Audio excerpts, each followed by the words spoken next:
اسلام میں جمعے کا دن بہت خاص ہے۔ یہ دن بہت بابرکت ہے۔ اس دن کو دنوں کا سردار بھی کہا جاتا ہے۔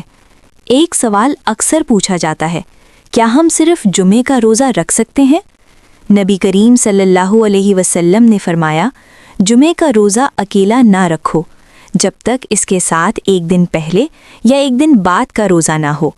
اس کا مطلب کیا ہے؟ اس کا مطلب یہ ہے کہ صرف جمعے کو خاص سمجھ کر اکیلا روزہ نہ رکھا جائے، لیکن اگر کوئی شخص ہر پیر اور جمعرات کا روزہ رکھتا ہو اور درمیان میں جمعہ آ جائے تو اس میں کوئی مسئلہ نہیں۔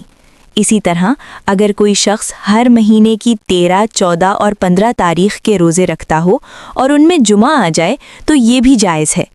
اصل بات یہ ہے کہ ہم جمعے کو خاص بنا کر اکیلا روزہ نہ رکھیں۔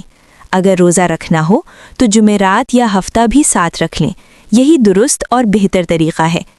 کامنٹ میں ضرور لکھیں، کیا آپ جمعے کے ساتھ جمعرات کا روزہ رکھتے ہیں؟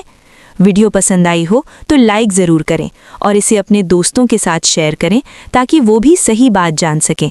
ایسی آسان اسلامی معلومات کے لیے ابھی سبسکرائب کریں، کیونکہ علم پھیلانا بھی صدقہ ہے۔